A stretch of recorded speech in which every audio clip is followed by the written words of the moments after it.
Hello दोस्तों, स्वागत है आपका आपके अपनी कक्षा अर्जुन सीरीज में।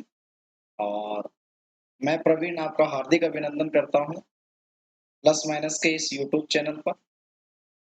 आज हम जो है बाइनोमियल कोफिशिएंट का पार्ट सेकंड करने वाले हैं। पार्ट फर्स्ट हमने देखा था जिसमें कुछ बेसिक्स था और कुछ क्वेश्चंस थे। अगले जो पार्ट आने वाले हैं बाइनोमियल कोफिशिएंट के, वो ओनली क्वेश्चन बेस्ड आएंगे। सिर्फ उसमें क्वेश्चन होंगे, कोई बेसिक वगैरह ऐसा नहीं होगा क्योंकि बेसिक हम पढ़ चुके हैं। तो बाइनोमियल कोफिशिएंट का सेकंड पार्ट हम स्टार्ट करने वाले हैं।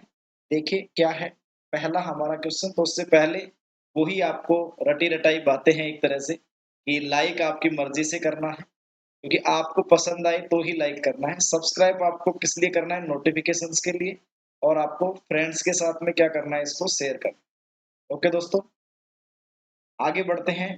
तो पहला क्वेश्चन हमारा स्क्रीन पर है। The term without x in the expansion of 2x minus 1 upon 2x square whole to the power 12 is, कि आपको बताना है कि जो ये एक्सपेंशन विस्तार दिया हुआ है कि इसके विस्तार के अंदर x के बिना पद है, कि x के बिना पद कौन सा आएगा। मतलब एक तरह से देखें तो कांस्टेंट टर्म कौन सी होगी। क्या है दोस्तों?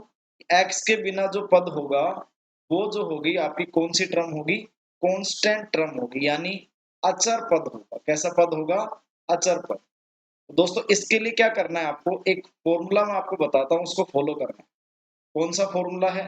देखिए फॉर्मूला है कि आप r निकाल सकते हैं। क्या निकाल सकते हैं? r निकाल सकते हैं। कैसे निकाल सकते हैं? तो ये होगा n alpha minus m upon alpha plus beta. इस फॉर्मूले से आप क्या निकाल सकते हो? आर निकाल सकते हो। ध्यान रखना लेकिन ये दोस्तों कि ये जो आर है आपका जो टी आर प्लस वन है। क्या है? T R plus one. यहां से जो एन सी आर एक्स की पावर एन माइनस आर और ए की पावर आर जो होता है, तो ये वाला आर निकलेगा। यहाँ आपको कभी भी टर्म का पूछा जाए तो आप क्या करोगे? इसमें एक ऐड कर दोगे, तब आपको क्या बतानी है कि वो कौन सी टर्म होगी, कौन सा पद होगा। तो आप क्या करोगे? इस आर में एक प्लस करके वो पद बताओ। बात समझ में आ गई आपको? ये आर निकलेगा, ये वाला आर निकलेगा, एनसीआर वाला। इसके बाद में अगर आपको कभी पद बताना हो तो आप एक प्लस करके क्या बताओगे? वो पद बताओ। बात समझ में आ गई आपको? क्वेश्चन क्या था कि x के बिना पद बताना है। जरूरी नहीं है कि x के बिना पद में ये फॉर्मूला लगे। जैसे आपको पूछा जाए, अभी एक क्वेश्चन आएगा x की पावर माइनस 17 किस पद में होगा, तो ये भी बता सकते हो आप। x की पावर 5 किस पद में होगा, ये भी बता सकते हो आप। इस क्वेश्चन की बात नहीं कर रहा, किसी अदर क्वेश्चन में। तो आप जरूरी नहीं है कि x के बिना पद, कोई भी पद जिसमें x की घात कुछ भी पूछ सकता है, तो आप ये फॉर्मूला अप्लाई कर सकते। इस फॉर्मूले में देखो ये है क्या चीजें। r तो मैंने आपको बता ही दिया। एन क्या है? जो पूरे एक्सपेंशन की जो घात रहेगी, जैसे इसमें 12 है तो ये है आपका एन। बात समझ में आ गई? ये है एन। अल्फा क्या है दोस्तों?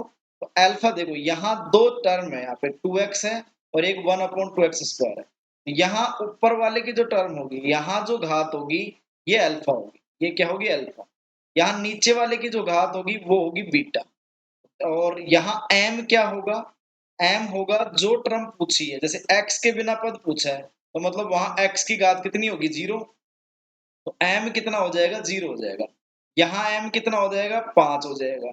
यहाँ m कितना हो जाएगा? -17। बात समझ में आई दोस्तों? देखो फॉर्मूले में n जो है पूरे एक्सपेंशन की घात जो है वो तो n है। अल्फा है पहली टर्म में x की पावर, बीटा है आपके दूसरी टर्म में नीचे जो है इसकी पावर, और आपके m जो है जो पद पूछा है उसकी पावर। तो x के बिना पद पूछा है तो यहाँ 0 m की वैल्यू होगी। अब देखिए हम सबसे पहले इस क्वेश्चन में फाइंड कर लेते हैं। बिल्कुल सिंपल सा फॉर्मूला है। क्या है? N alpha minus m. N alpha minus m upon alpha plus beta. रख दीजिए यहाँ पे। तो एन की वैल्यू होगी दोस्तों 12 गुणा अल्फा कितना है दोस्तों? तो अल्फा है यहाँ 1। अल्फा देखो यहाँ लिख रखा है x की पावर अल्फा, ये रहा। तो यहाँ a की पावर माइनस m। m कितना है दोस्तों? यहाँ 0, क्योंकि x के बिना पद पूछा है तो x की पावर 0 वाला। तो यहाँ अल्फा प्लस बीटा कितना हो जाएगा दोस्तों? तो 1 प्लस बीटा नीचे वाले की पावर, तो नीचे वाले की पावर है 2, नीचे वाले की पावर है 2, तो ये होगी 2। तो 12 आ गया ऊपर और नीचे आ गया 3, तो क्या आ गई आर की वैल्यू 4। तो यहाँ आपको जो है आर की वैल्यू 4 आ गई, तो टर्म कौन सी हो जाएगी दोस्तों, T5। कौन सी हो जाएगी, T5। तो निकालना कैसे है, देखो 12C4, अब इसमें आप रख दो उसको 2x की पावर, ये 12 माइनस 4 कितने हो गए, 8 हो गए, माइनस वाले को ब्रैकेट में ले लो, तो -2x², इसकी पावर कितनी हो जाएगी दोस्तों, ये हो जाएगी 4।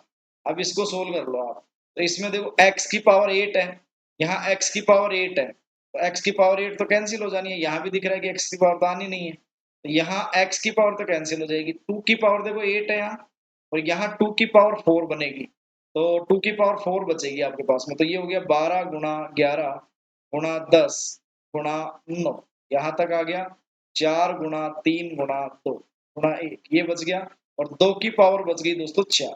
अब देखो यहाँ माइनस है तो पावर 4 में पॉजिटिव हो जाना है, कोई दिक्कत ही नहीं है, 4 थी 12 कट गया आपका, यहाँ से आया 2 पंजू 10, ये हो गया, फिर यहाँ कुछ कट नहीं रहा है, तो ये देखो आप इसको इजीली कर सकते हो, 16 हो गया, 16 पंजू 80, और ये हो गया 11 नाम 99, इसको आप सोल्व कर लो, तो 0 आ गया आपके पास, 8 नाम 72, 7, और ये 72 और 7, 7920, इसका क्या आ गया दोस्तों, आंसर। यहाँ बस प्लस माइनस का ध्यान रखना, एक बार फिर से क्रॉस चेक कर लीजिए, माइनस है, पावर कितनी है, 4 है दोस्तों, तो पॉजिटिव हो जाएगा, तो आंसर कौन सा आ जाएगा दोस्तों, आंसर नंबर डी इसका राइट आंसर हो जाएगा। बात समझ में आई? फॉर्मूला एक बार फिर से बता देता हूँ, n alpha minus m upon alpha plus beta. Alpha पहले वाले की पावर रहेगी एक्स की, नीचे जो दूसरा वाला एक्स रहेगा उसकी बीटा पावर रहेगी, एन टोटल पावर रहेगी, और जो पूछी वो एम पावर रहेगी। आर का ध्यान रखना है, आर निकलेगा एनसीआर वाला, टर्म होगी वो हमेशा एक बढ़ के बताई जाएगी, जैसे हमने इसमें देखो आर 4 निकाला और टर्म बताई 5।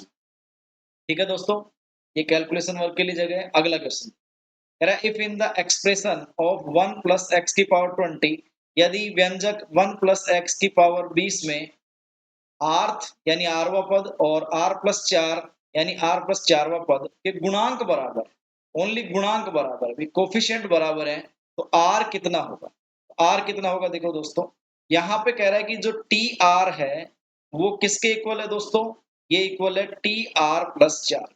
लेकिन दोस्तों यहाँ जो टी आर है तो टर्म क्या बनेगी आपके एन सी आर, तो यहाँ लिख लेता हूं मैं 20 सी आर माइनस में, एक कम बनेगी इससे, ठीक है, यहाँ आर है तो एक कम बनेगी इससे, और यहाँ देखो कोफिशिएंट जो है, यहाँ 1 का तो कुछ भी ले लो आप, 1 का तो कुछ भी ले लो, और x का हमें लेना नहीं है क्योंकि सिर्फ क्या पूछा है, गुणांक, मतलब 1 और x को दोनों को ही नहीं लेना है, यहाँ 1 की जगह और कुछ होता तब तो फिर भी गुणांक में आता हो, x गुणांक में नहीं आएगा, तो ये किसके इक्वल हो गया दोस्तों, ये हो गया 20c, यहाँ r प्लस 4 है तो एक कम कर लो इससे, तो r प्लस 4 माइनस 3 कितना हो जाएगा आपके, एक कम हो जाएगा, तो ये हो जाएगा r प्लस 3, तो 20c r प्लस 3 हो गया। यहाँ से आप इसको सोल्व कर पाओ, आप सोल्व नहीं करते हो तो एक ऑप्शन तो ये है, देखो यहाँ ऑप्शन रख रख के रख लो आप, तो यहाँ 7 रखो आप, 7 रखोगे तो पहला ऑप्शन रखा, तो यहाँ आ गया 20c6 बराबर 20c10, कैसा होता है क्या, नहीं होता, तो पहला ऑप्शन तो होगा नहीं, 8 रख लो, तो 20c7 बराबर 20c, ये हो जाएगा आपके पास 11, तो ये भी नहीं होगा, ये सही नहीं होता, यहाँ 9 रख लो आप, 9 रखोगे तो कितना आएगा 20c8 बराबर 20c, और यहाँ हो जाएगा आपके पास 12, ये एकदम सही है, देखो 20c8 20c12 के इक्वल होता है, तो कोफिशिएंट कौन सा इक्वल आ जाएगा, 9 पे आ जाएगा। यहाँ इसको सोल्व कर सकते हो आप चाहो तो, कैसे करोगे, तो 20 फैक्टोरियल, और यहाँ आ जाएगा नीचे देखो दोस्तों 20 माइनस आर प्लस 1, तो 21 माइनस आर फैक्टोरियल, और नीचे आ जाएगा r minus 1 factorial, equal to आएगा, इधर भी 20 फैक्टोरियल, इधर आ जाएगा 20 माइनस आर माइनस 3, तो ये 17 माइनस आर फैक्टोरियल, और ये हो जाएगा r प्लस 3 फैक्टोरियल। यहाँ भी आपको ऑप्शन से करना पड़ेगा क्योंकि बहुत लेंथी प्रोसेस हो जाना है, यहाँ ऑप्शन से ज्यादा बेटर है, तो देखो 20 फैक्टोरियल से ये कट गया, यहाँ 21 माइनस आर फैक्टोरियल को उधर ले जाओ आप, ये हो गया r plus 3 factorial, r minus 1 factorial, इधर हो गया आपके पास 21 minus r factorial upon 17 minus r factorial, इसको आप सोल्व कर लीजिए, लेकिन बाद में भी आप ऑप्शन रखो तो ज्यादा बेटर है, मतलब आपने ये प्रोसेस फॉलो कर लिया ना तो भी ऑप्शन ही रखना, ठीक है दोस्तों, इसको आप एक्सपेंड कर लोगे, देखो इसको एक को बता देता हूँ मैं, आर प्लस 3 बनेगा, आर प्लस 2 बनेगा, आर प्लस 1 बनेगा, आर बनेगा, फिर आर माइनस 1 बनेगा, वो कैंसिल हो जाएगा नीचे वाले से। इधर ऐसे 21 माइनस आर, 20 माइनस आर, ऐसे फिर आप ऑप्शन से फिर रख के देखो, आपका सही होगा। बात समझ में आ गई दोस्तों? तो ये आपका बाई ऑप्शन करने वाला क्वेश्चन है और इजीली पहले स्टेप में ही आपका हो, इसीलिए मैंने लिया ये, पिछले एग्जाम में पूछा हुआ क्वेश्चन है। मैं यहाँ नहीं लिखता हूँ तो आप ये मत समझना कि ये वैसे ही क्वेश्चन है, प्रीवियस ईयर क्वेश्चंस है।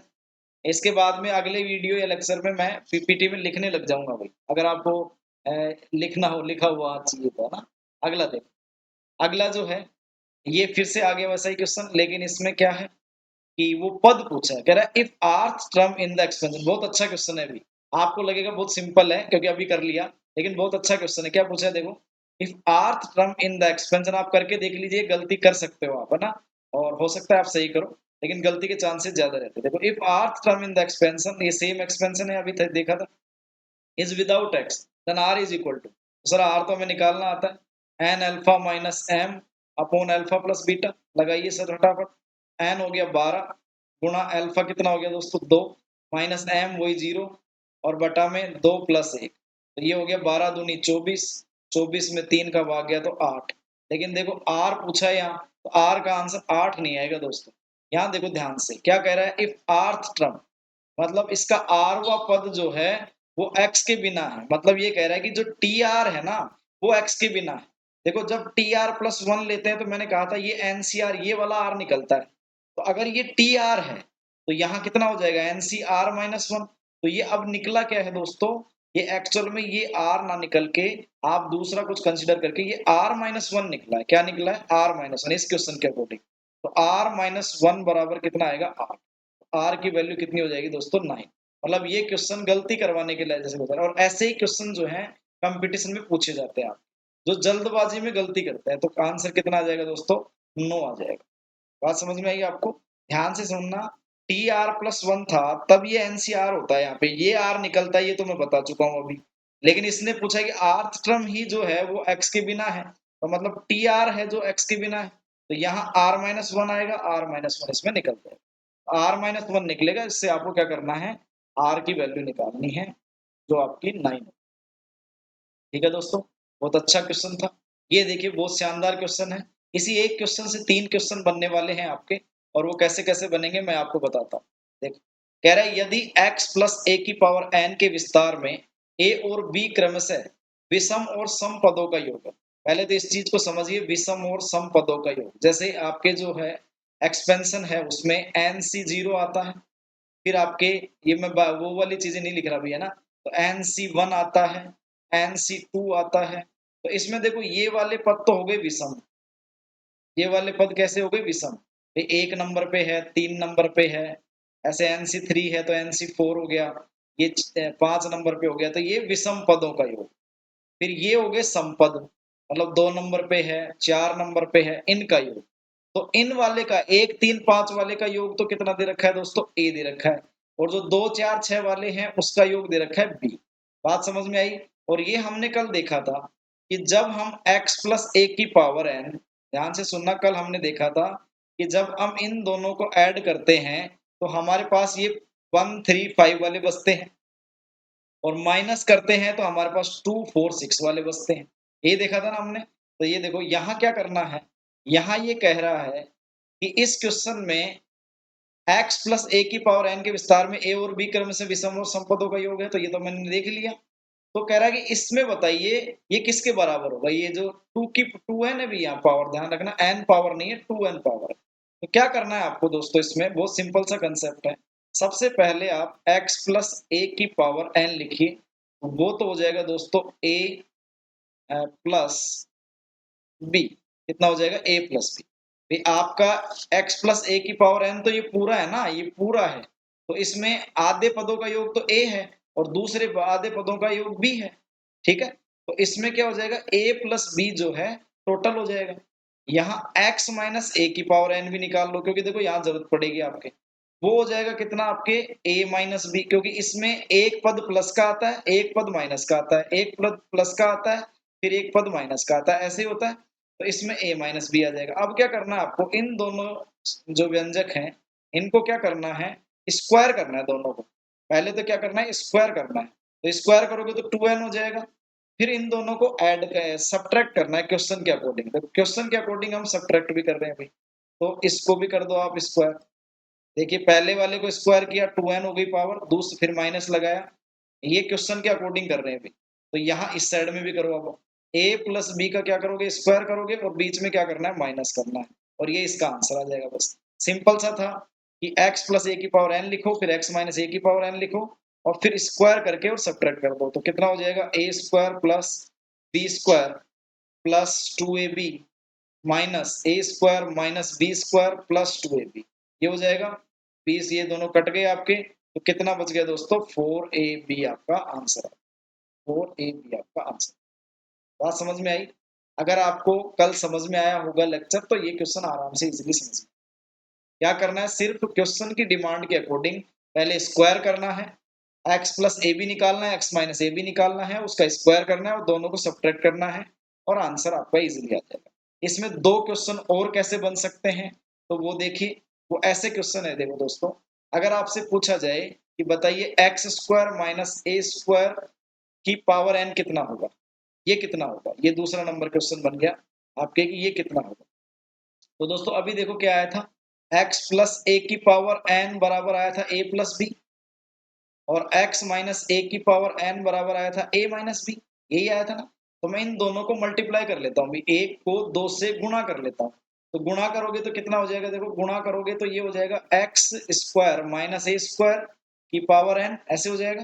ये 2 की पावर n है इंटू 5 की पावर n है, तो ये 10 की पावर n हो जाएगा कि नहीं, ऐसे। तो यहाँ से ये हो गया, तो इन दोनों का अंदर मल्टीप्लाई किया तो ए प्लस बी ए माइनस बी लग गया, इधर भी वही लग जाएगा सेम। मल्टीप्लाई करोगे तो ए स्क्वायर माइनस क्या आ जाएगा, बी स्क्वायर।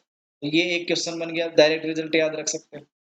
फिर तीसरा एक क्वेश्चन बन जाएगा कि अभी आपसे पूछा था कि x प्लस ए की पावर n, माइनस पूछा था तो प्लस भी पूछ सकता है अभी। तो प्लस पूछेगा तो क्या हो जाएगा, A square plus B square plus 2ab plus A square plus B square minus 2a, ये एज इट इज लिखा जाएगा ये वाला, क्योंकि पहले माइनस था तो साइन चेंज हो गए थे। यहाँ 2a भी कटेगा, तो क्या बचेगा आपके पास, 2a square plus B square. तो तीसरा रिजल्ट आपसे दोस्तों ये पूछा जा सकता है। तो एक ही क्वेश्चन से 3 क्वेश्चन आपके हो गए जो आपको ध्यान रखने हैं। समझ में आया दोस्तों? सबसे पहले देखिए, सबसे पहले लिखना ये इंपॉर्टेंट है, ये दोनों आने चाहिए आपको, कि a प्लस बी क्यों लिखा गया और a माइनस बी क्यों लिखा गया। क्योंकि x प्लस ए की पावर n में सारे जो कोफिशिएंट आते हैं वो पॉजिटिव होते हैं, और x माइनस ए की पावर n में पहला पॉजिटिव, दूसरा नेगेटिव, तीसरा पॉजिटिव, फोर्थ नेगेटिव, इस तरीके से आता है। तो वो a माइनस बी लिखा गया। ठीक है दोस्तों, ये समझ में आया तो इसको प्रीवियस करके आप वीडियो को देख सकते हैं। अगला क्वेश्चन बिल्कुल सा सिंपल सा है, मैंने अभी बताया था, वो x के बिना पद निकालना है तो ऐसे भी पद निकल सकते हैं। तो सीधा सा निकालिए, देखो r बराबर n अल्फा, n अल्फा कितना हो जाएगा दोस्तों, तो 15n है, अल्फा कितना है 4, माइनस m, तो माइनस 17 है यहाँ पे। ठीक है, 15 चौक 60 हो गए, और ये ऊपर 17, माइनस का 17 भी है ना। अल्फा प्लस बीटा 4 प्लस 3, ये देखो अल्फा 4 है, बीटा 3 है, एन आपका 15 था और ये माइनस 17 हो गया। आर बराबर कितना आ गया दोस्तों, 60, और ये हो गया प्लस 17, 4 प्लस 3 7, तो ये 77 बटा 7 11, आर कितना आ गया 11। तो आपका कौन सा पद हो गया दोस्तों, ये T12, T12 पद हो गया। और यहाँ सीधा सिंपल सा निकाल लो, 15C11, ये है गुणांक, गुणांक पूछा है। तो गुणांक में देखो यहाँ कोई ऐसा नंबर नहीं है कि 2 3 कुछ हो, यहाँ भी x है यहाँ भी x है, तो लेने की जरूरत नहीं है, सिर्फ गुणांक सीधा निकल जाएगा। तो 15 गुणा 14, 13 गुणा 12 तक जाएंगे, और यहाँ जाएंगे 4 गुणा 3 गुणा 2, तो 4 तिया 12, ये कट गया आपका, और 2 7 14, ये आ गया 13 7 91 गुणा 15। तो सिंपल सा आ गया आपके पास। लेकिन एक चीज का ध्यान रखना है दोस्तों, 15 एकम 15, एक आ गया 15 नामा 135 और एक 36, 1365 आ गया। लेकिन देखो यहाँ ध्यान रखना है प्लस माइनस, अब ये डिसाइड करने के लिए आपको ऊपर वाला देखना पड़ेगा। यहाँ देखो -1/x³ की पावर कितनी आएगी वो देख लो बस आप। तो 15C11 है ना, 15C11, तो यहाँ पावर 11 ही आनी है। सेकंड नंबर वाला है तो सेकंड नंबर वाले में पावर 11 आनी है, तो माइनस की पावर 11 है, तो नेगेटिव आंसर आएगा। तो कौन सा आएगा, बी आंसर। ठीक है, देखो ऐसा जरूरी नहीं है कि वहां गुणांक पूछा था तो हमने नहीं लिया, पहले तो सोचा कि 15 से 11 से निकाल लेते हैं, 1365 निकला। लेकिन पॉजिटिव आंसर नहीं करके आना है, गलती नहीं करनी है। यहाँ मैं कहता हूँ अच्छे से अच्छे इंटेलिजेंट का क्वेश्चन गलत होता है यहाँ जब सिंपल आता है। जब अच्छे क्वेश्चन आते हैं ना तो नहीं गलत होता उनका, लेकिन सिंपल क्वेश्चन को गलत करके आएंगे वो। क्यों करके आएंगे? क्योंकि यही दिक्कत होती है प्लस माइनस वाली, जल्दबाजी में करी आएंगे कुछ ना कुछ, तो ये है। ज्यादा इंटेलिजेंसी के चक्कर में करी आएंगे, वो है। तो -1365 आपका आंसर है। ठीक है दोस्तों, अगला क्वेश्चन। अगला क्वेश्चन क्या है देखिए, ये भी अच्छा क्वेश्चन है। आपके कह रहा है यदि विस्तार के द्विपद गुणांक, यदि द्विपद के विस्तार में गुणांक का योग, इसके जो if the sum of the binomial coefficient of the expansion, कि इसके जो बाइनोमियल कोफिशिएंट है, मतलब कौन से, आपके C0 plus C1 plus C2, है ना, प्लस C3 प्लस कहाँ तक जाता है Cn तक, मतलब NC0 NC1 NC2 NC3 NCn, इनका जो गुणांकों का योग है, इसके गुणांकों का योग है वो कितना है दोस्तों, 256 है, ये दे रखा है। तो ये थोड़ा-सा क्वेश्चन में हिंदी प्रिंटिंग मिस्टेक है। ये कह रहा है कि यदि इस द्विपद के विस्तार के गुणांकों में, है ना, मतलब ऐसे देखना है। तो उसके गुणांकों का योग कितना है, 256 के बराबर। तो ये गुणांक है। इन गुणांकों का योग जो होता है वो दोस्तों, वो होता है 2 की पावर n, और ये बराबर होता है आपके 256। 2 की पावर n होता है, तो n का मान दोस्तों यहाँ से आ जाएगा, कितना आ जाएगा, n का मान 8 आ जाएगा। तो एक्चुअल में ये लिखा हुआ है 2x प्लस 1/x की पावर 8, ये है। तो कह रहा है x से स्वतंत्र पद क्या, x से स्वतंत्र पद, तो दोस्तों r निकाल लेते हैं, n alpha minus m upon alpha plus beta, ये फॉर्मूला तो अब रट गया होगा आपके। तो ये हो गया 8 into 1, 8 minus 0 alpha plus beta, तो 1 प्लस 1, ये हो गया, तो ये 4 आ गया। 4 आ गया तो दोस्तों ये निकलेगी T5, क्या निकलेगी, T5, 8C4, और यहाँ से आप 2x की पावर भी 4 कर दो, और 1/x की पावर भी क्या कर दो, 4। 8C4 को सोल्व कर लो दोस्तों, तो 8 गुणा 7 गुणा 6 गुणा 5, 4 गुणा 3 गुणा 2, और यहाँ से देखिए 2 की पावर 4 बचेगी, बाकी x की पावर 4 कट जाएगी। 4 और दूनी 8, ये कट गया, 3 दूनी 6, ये हो गया, 7 पंजू 35, और गुणा, ये हो गया आपका 16 दूनी 32, इसको आप गुणा कर लीजिए, वही आपका आंसर आ जाएगा। मेरे हिसाब से 1120 आना चाहिए ना, देख लेना। ठीक है दोस्तों, बात समझ में आई। यहाँ सिर्फ एक ही चीज देखने की थी कि इस क्वेश्चन में जो है आपके, ये जो द्विपद गुणांकों का योग दे रखा है ना आपको 256, तो इसमें ये ध्यान रखना है, इनके गुणांकों का योग हमेशा कितना होता है, 2 की पावर n होता है। कितना होता है, 2 की पावर n होता है। तो n की वैल्यू आपको यहाँ से निकालनी। अगला क्वेश्चन, अगले क्वेश्चन में क्या है, बिल्कुल सिंपल सा क्वेश्चन है। यहाँ मध्य पद की बात की, तो मध्य पद का एक बार छोटा सा कंसेप्ट समझ लेते हैं। ये एक्स स्क्वायर है दोस्तों। मध्य पद में क्या होता है, अगर आपके पास में किसी भी, यदि आपके पास में जैसे ये n है, इस पे डिपेंड करते हैं वही मध्य पद और वो, तो मध्य पद n, जैसे आपका मध्य पद पे डिपेंड क्या करेगा, यहाँ पे n अगर इवन है, n क्या है दोस्तों, इवन है, तो आपको क्या करना है, n/2 + 1 टर्म निकालनी, ये आपकी मिडिल टर्म होगी, मध्य पद होगा। और n अगर ओड है आपका, तो आपकी 2 मिडिल टर्म आएंगी, वो कौन सी आएंगी, n + 1/2 वाली टर्म आएगी एक, ये पद आएगा, और n + 3/2 वाला टर्म आएगी, मतलब वो पद आएगा। तो इन दोनों चीजों का आपको ध्यान रखना। तो इसके विस्तार पर मध्य पद है, मतलब r पद मध्य पद है, तो r + 3 पद निकालना है। बिल्कुल सिंपल सा है, देखो मध्य पद क्या हो जाएगा, यहाँ 20/2 + 1, यही हो जाएगा। तो मतलब कौन सा पद हो गया दोस्तों, 11वां पद।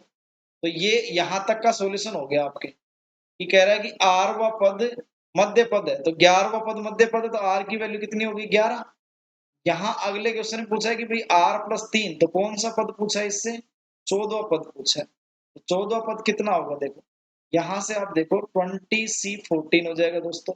तो एक ही क्वेश्चन में मैच हो रहा है, मतलब ये वाला ऑप्शन भी नहीं होगा 20C12 वाला, 6 होता तो भी चल जाता, ये भी नहीं होगा ऑप्शन, तो 2 ऑप्शन तो कट गए।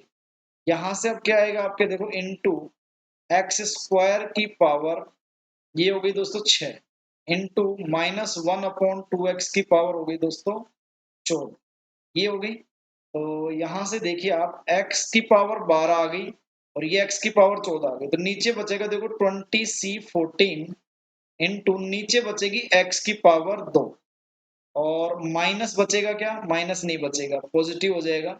और 2 की पावर यहाँ 6 है, सॉरी यहाँ हो गया ये खत्म, 2 की पावर नीचे ही बचेगी, कितनी बचेगी, 2 की पावर 14 बचेगी।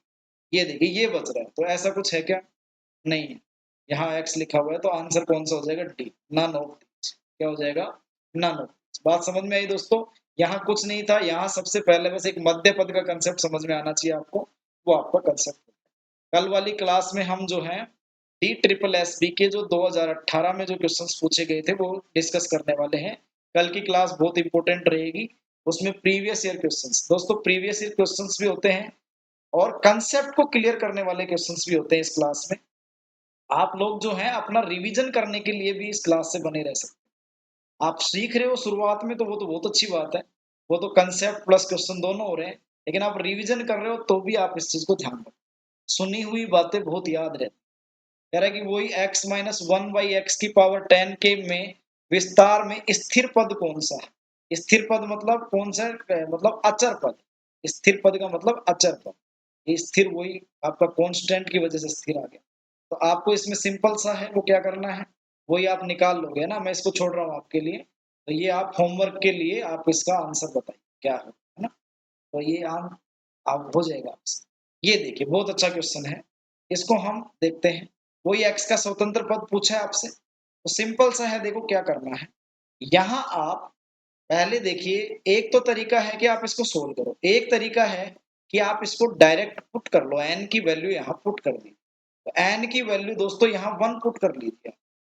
नॉर्मली 1 से काम नहीं चले तो 2 भी पुट कर सकते हो, लेकिन यहाँ 1 से काम चल जाएगा मेरे हिसाब से। देखो मैंने यहाँ क्वेश्चन में पुट किया 1, ये हो गया x प्लस 1/x की पावर 2 हो गया। ये बनेगा दोस्तों x square plus 2 plus 1/x², ये बनेगा। अब देखो इसमें जो है दूसरा पद, कौन सा पद, दूसरा पद यानी सेकंड टर्म जो है आपकी, वो कांस्टेंट है। क्या है, कांस्टेंट है यानी अचर। क्या है दोस्तों, अचर। और अचर भी है तो कितना है, 2 है। तो ध्यान रखना इसमें जिस ऑप्शन में अगर आप n की वैल्यू 1 रखते हो और आंसर आपका अगर 2 आ जाता है तो वो ऑप्शन सही हो जाएगा, जैसे इसमें रखते हैं।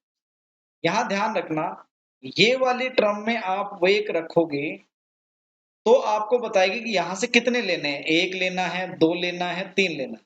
तो यहाँ रखो आप 2 गुणा 1 माइनस 1, तो कितना बचा दोस्तों, 1। मतलब आपको सिर्फ पहला वाला लेना है। बात समझ में आ गई। यहाँ रखने का तरीका होता है, 1 आ गया, नीचे n फैक्टोरियल, इसका हो गया सोल्यूशन पूरे का। यहाँ आपको ये वाली टर्म क्या बताएगी कि कितनी टर्म लेनी है, ठीक है। अब आगे देखिए, नीचे हो जाएगा n की वैल्यू वही 1, तो 1 फैक्टोरियल, तो इसका आंसर 1 आ गया दोस्तों। तो ये ऑप्शन तो होनी चाहिए। इसमें देखो सेम, आप वही 2 इंटू 1 माइनस 1 रखोगे तो इसमें भी एक ही टर्म लेनी है, वो ये वाली लेनी है, 1, ठीक है। तो नीचे ऊपर आ गया 1, नीचे क्या आया दोस्तों, 1 फैक्टोरियल, और इनटू में आ गया 2 की पावर n, तो 1। तो यहाँ से आंसर आ गया 2, तो ये ऑप्शन हो सकता है, इसको एक बार देख लो। फिर यहाँ देखो नीचे वाले में क्या है दोस्तों, वही सेम 2n माइनस 1 है, तो पहला पद लेना है सिर्फ। यहाँ सिर्फ पद का बताएगा, अगर यहाँ 2 आ जाता ना आंसर तो हम 1 और 3 दोनों ले लेते।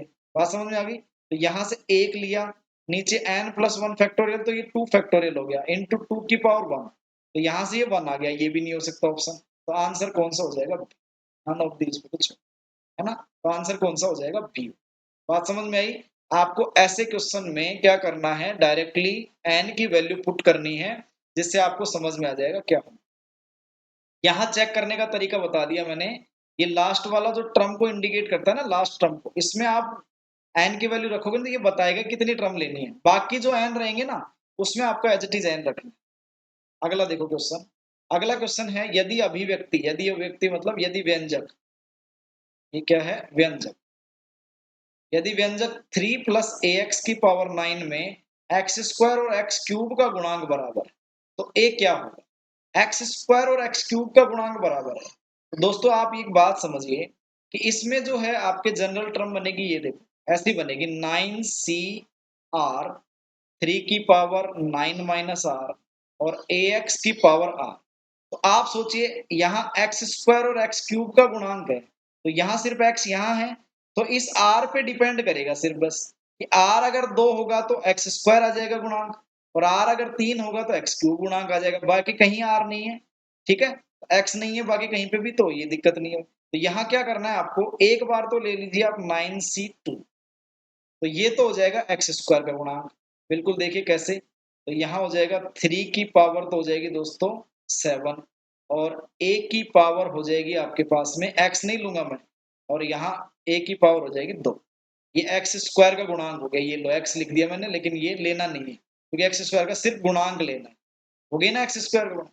यहाँ हो जाएगा देखो 9c3, 3 की पावर 6, और a की पावर हो जाएगी दोस्तों 3, और x की पावर 3 जो लेना नहीं है क्योंकि सिर्फ गुणांक लेना है। अब देखो 9c2 यहाँ से सोल्व कर लीजिए, 3 की पावर 7, ये बच गया 3, यहाँ से कट गया अभी a स्क्वायर, तो ये कट गया, यहाँ बच गया a। अब 9c3 और 9c2 को और सोल्व कर लेते हैं, तो ये हो गया 9c2, देखो यहाँ सोल्व कर लेता हूँ मैं, 9c2, 9 इंटू 8 अपॉन 2 इंटू 1, तो ये हो गया 36। कितना हो गया 36, 36 गुणा 3। आप इसको सोल्व मत करना वैसे, है ना, 9c3 और देख लो, वैसे लिख लेना, डायरेक्ट कट जाएगा, गुणा करने से क्या फायदा है। ये हो गया 9 8 7 और 3 गुणा 2, तो 3 3 9, तो ये हो गया 84। कितना हो गया दोस्तों 84, तो इसके बटा में चला जाएगा 84, इधर क्या बच गया सिर्फ एक। तो यहाँ से अब देख लो, अब इसको देख लो, करना पड़ रहा है ना, 12 3 36, 12 7 84, तो कितना आ गया 9/7। आप गुणा मत करना इसका ना, मैंने यहाँ पे कर दिया तो कोई बात। यहाँ देखो सिर्फ क्या करना था, एक्स स्क्वायर और एक्स क्यूब का गुणांक सोचना था। जनरल टर्म लिखोगे तो सीधा पता लग जाएगा, केवल आर पे डिपेंड कर रहा है। तो आर की वैल्यू 2 लोगे तो एक्स स्क्वायर का गुणांक आ जाएगा, 3 लोगे तो एक्स क्यूब का गुणांक। देखिए अगला क्वेश्चन सेम वैसा ही आ गया, लेकिन उसमें देखो क्या था दोस्तों, एक बार मैं दिखाता हूँ आपको। देखो उसमें था आपके इस क्वेश्चन में कि ये क्वेश्चन था आपके एक्स का स्वतंत्र पद है, ऐसा क्वेश्चन था। लेकिन इसमें अलग क्वेश्चन है, ये क्वेश्चन अलग है। ये कह रहा है एक्स में विस्तार में मध्य पद क्या है, कौन सा पद है, मध्य पद क्या है। तो आप सेम वही कंसेप्ट लगा सकते हो इसमें, कैसा कि एन की वैल्यू 1 रख सकते हो, क्या रख सकते हो, 1 रख सकते हो। सेम आपके आंसर भी वैसे ही है देखो, लेकिन इसमें एक चीज सीखने को मिल रही है, क्या यहाँ 1 रखूंगा तो यहाँ -1 आ रहा है, तो इसका मतलब कोई पद सेलेक्ट नहीं करना, तो ये ऑप्शन तो बिल्कुल कट गया। यहाँ देखो 2 गुणा 1 रखोगे प्लस 1 रखोगे तो ये दोस्तों हो जाएगा 3, तो मतलब यहाँ 1 3 5 तीनों लेने हैं, तो 1 3 5 अपॉन, ये हो गया 1 रखोगे तो 1 फैक्टोरियल, ये ऐसे आ जाएगा, तो 15 आ गया। उसका आंसर तो 15 नहीं था ना, 2 था, तो ये भी ऑप्शन गलत हो गया। यहाँ ये वाला ऑप्शन सही हो जाएगा, कौन सा, सी वाला। लेकिन देखिए यहाँ मैं जो सिखाना चाह रहा हूँ वो आप सीखिए। क्या कह रहा है कि x प्लस, यहाँ देखिए आप, x प्लस 1/x की पावर 2n में कौन सा पद पूछा है दोस्तों, मध्य पद। और ये आपको आना चाहिए भी कैलकुलेशन, तो मैं इसकी कैलकुलेशन बता देता हूँ, तो दोनों में काम आ जाएगी आपके, पहले वाले क्वेश्चन में और इसमें भी। लेकिन आपको डायरेक्ट ट्रिक भी बता दी मैंने, तो ये सीख के जाइए आप। क्या है देखो, x प्लस 1/x की पावर 2n में मध्य पद कैसे ज्ञात करेंगे। तो मध्य पद आपको पता है कौन सा होगा, देखो 2n/2 प्लस 1, ये होगा, तो 2 से कट गया तो कौन सा हो गया, n प्लस वा पद हो गया आपके मध्य पद, ये पद हो गया। तो tn प्लस 1 लिख लो इसको, कोई दिक्कत नहीं है सर। तो tn प्लस 1 कितना हो जाएगा दोस्तों, ये हो जाएगा आपके पास 2n cn, ये हो जाएगा 2n तो टोटल है ही, है ना। और यहां से ये हो जाएगा आपके x की पावर n और 1/x की पावर भी n। इनको तो आप छोड़ो, इनको अपन छोड़ देते हैं। तो इसमें क्या है देखो, कोई दिक्कत नहीं है आपके, तो यहाँ आप छोड़ देते हो इनको। तो यहाँ से आप देखो x की पावर को छोड़ो, इसको भी छोड़ो, यहाँ इसको सोल्व करो बस। तो 2n फैक्टोरियल, ये नीचे हो गया n फैक्टोरियल, n फैक्टोरियल। यहाँ 2n फैक्टोरियल को क्या दोस्तों मैं ऐसे लिख सकता हूँ, 1 गुणा 2 गुणा 3 गुणा 4 गुणा 5 गुणा 6 गुणा, और लास्ट तक चले जाओ आप 2n तक, यहाँ तक ऐसे लिख सकता हूँ इसको, ठीक है। और नीचे आ जाएगा n फैक्टोरियल, n फैक्टोरियल, ये आ गया। अब यहाँ से देखो मैं सेपरेट कर रहा हूँ इसको, 1 3 5 वाला जो आपके ओड है उनको अलग लिख रहा हूँ, तो यहाँ आ जाएगा 2n-1, ये आ गया। यहाँ तक ही जाएगा ना ओड, एक से पहले रह जाएगा 2n-1 तक, ठीक है। और एक तरफ लिख लेता हूँ मैं इवन वाले 2 4 6, और वो आ जाएगा 2n तक। यहाँ देखिए n फैक्टोरियल आ गया, n फैक्टोरियल। अब क्वेश्चन की डिमांड देखिए, 1 3 5 सब में है कि नहीं आंसर में, तो 1 3 5 वाला तो ऐसे कैसे रहने दो आप, ये तो आपके एक आंसर में है, इसको आप थोड़ा सा काटना है यहाँ से। तो यहाँ देखो 2 कॉमन ले लेता हूँ मैं इसमें से, तो 2 कॉमन लिया दोस्तों, तो 2 कॉमन लोगे तो यहाँ 2 की पावर n कॉमन आएगी दोस्तों, क्योंकि देखो हर जगह से 2 कॉमन आएगा, यहाँ से भी मल्टीप्लाई में है ये। प्लस में होता तो ओनली 2 कॉमन आता, लेकिन मल्टीप्लाई में है तो 2 की पावर n कॉमन आएगा। जितनी टर्म होंगी ना, इसमें n टर्म्स है दोस्तों। अभी पता चल जाएगा आपको, देखो 1 आएगा, 2 आएगा, 3 आएगा और इसका n आएगा। ये 2 कॉमन लिया ना सब जगह से, देखो n ही टर्म है ना, तो यहाँ से ये बच गया। नीचे n फैक्टोरियल, इसको तो मैंने नहीं लिखा है ना, तो यहाँ देखो n फैक्टोरियल इससे कट गया दोस्तों। और ये क्या बच गया आपके पास, देखो ये वाली टर्म जो राइट साइन लगा रखी है, और 2 की पावर n फैक्टोरियल वाली टर्म। बात समझ में आई? आपको ऐसे स्प्लिट कर लेना है और ये आंसर आ जाएगा। देखो क्या है, सॉरी यहाँ पे आपके 2 की पावर n हो रहा है, क्या आएगा, 2 की पावर n हो रहेगा। इसका मतलब इसका आंसर नन ऑफ द वो हो जाएगा, लेकिन चलो सी आंसर रख लो आप, 2 की पावर n हो रहेगा। तो यहाँ देखो दोबारा से देख लो, क्या करना है आपको, इसमें 2NCn निकालोगे आप, तो इस 2n फैक्टोरियल को इस तरीके से 1 2 3 तक 2n तक ले जाना है। ओड वाले एक तरफ कर लेने हैं, इवन वाले एक तरफ। ओड वाले काम आएंगे, इवन वालों में से 2 कॉमन लेना है, तो 2 की पावर n कॉमन आएगा। 2 हर जगह से आएगा, तो n बार आएगा ना, 2 की पावर n आ जाएगा। ठीक है दोस्तों, n फैक्टोरियल आप काट सकते हो। आगे देखता हूँ कोई क्वेश्चन है क्या, नहीं है ना। तो मिलते हैं अगली कक्षा में, और डी ट्रिपल एस बी के कुछ प्रीवियस ईयर क्वेश्चंस के साथ में। Thank you, have a nice day.